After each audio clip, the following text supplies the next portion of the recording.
Welcome to another edition of the Writer's Studio. In this episode, we will continue our discussion of the domain of style.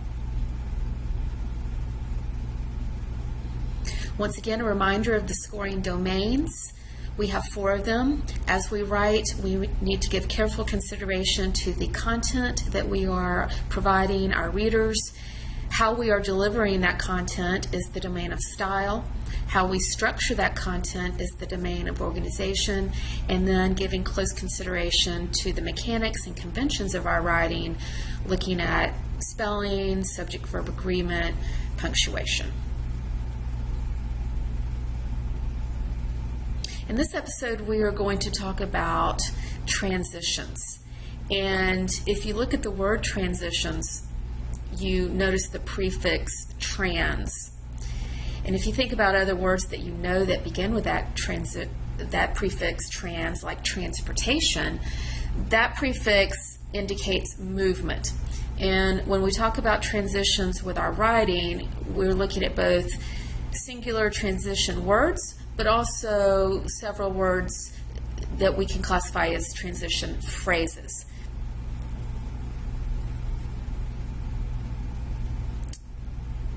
Let's take a moment here to glance at the role transitions play in our writing. They are used to connect one idea to the next and to help us achieve a flow to get our reader from one sentence to the next, or one paragraph to the next, one sentence to the next. And they can help us show a relationship within a paragraph or within a sentence between the main idea and the support that we are offering for those ideas. And let's keep in mind that different transition words and phrases do different things for us. For example, some transition words and phrases indicate addition, such as also, furthermore, in addition, moreover, next, on the other hand, or the adverb to. Now, this is a little bit tricky here because you can spell to in 3 different ways. The number to, I bought 2 apples, is TWO. The preposition to, I walked to the store, is TO. But for an adverb that's acting as a transition word, we want TOO. And what I would suggest here is I would keep this tutorial in a safe place, and then as you are writing, you can refer back to it and freeze the screen at different parts. Also, just go into Google and type in transition words and phrases, and you will find a plethora of websites that provide you with lists of the 200 or so transition phrases. But I'm giving you the common ones here. Transition words and phrases can also help us achieve a comparison of ideas, such as by the same token, similarly, likewise, in a similar fashion. If we want to achieve a contrast, here are some options. However, nevertheless, on the other hand, yet.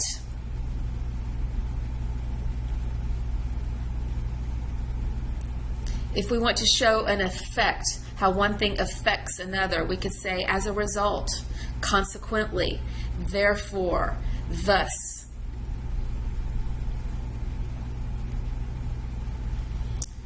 Transition words and phrases can also indicate time, and here are some of the common transition words and phrases that do that job. Afterwards, during, following, immediately, later, meanwhile. Never, next, now, once, sometimes, soon, when, whenever, while. Transition words and phrases can also signal an illustration that will follow, such as to illustrate, to demonstrate, for instance, for example. Now, in previous episodes, we've talked about this analysis chart. Once we have crafted a draft and we are thinking about what we can add, delete, change, revise, enhance, sometimes it's good to take a look at our draft under the microscope. And this analysis chart will help you identify trends in your writing.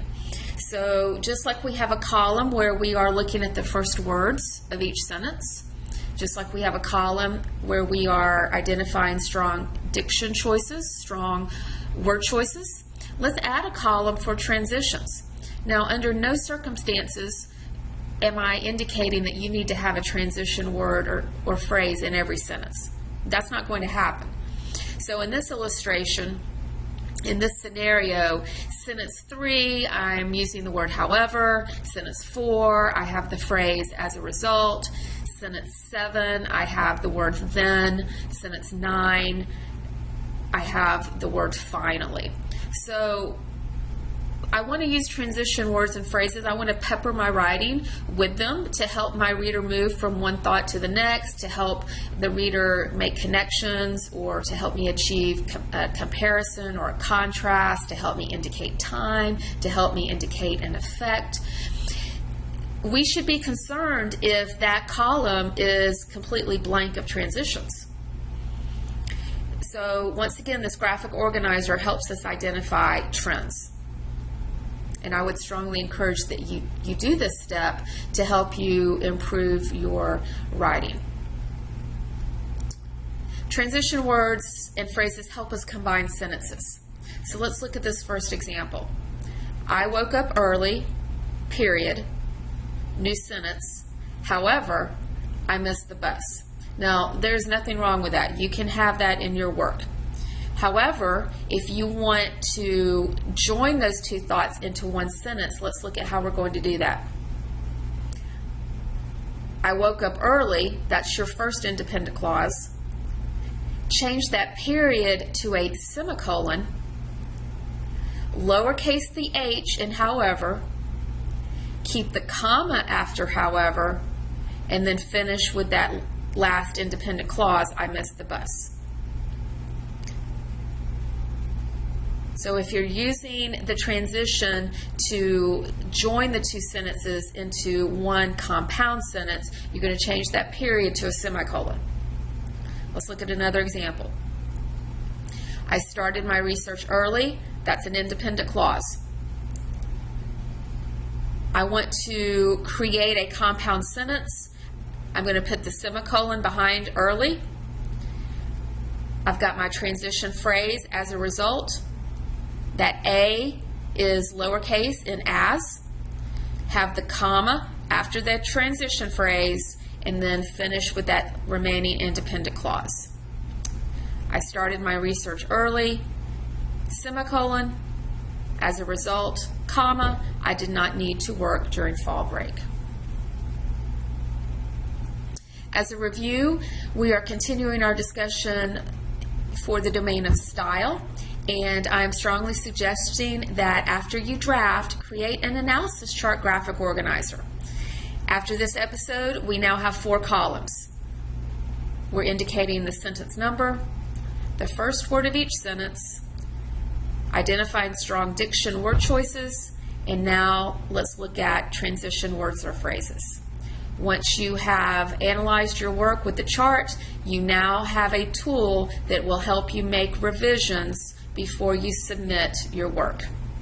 As always, thank you for your attention. I hope this was helpful, and I look forward to chatting during the next episode of the Writer Studio.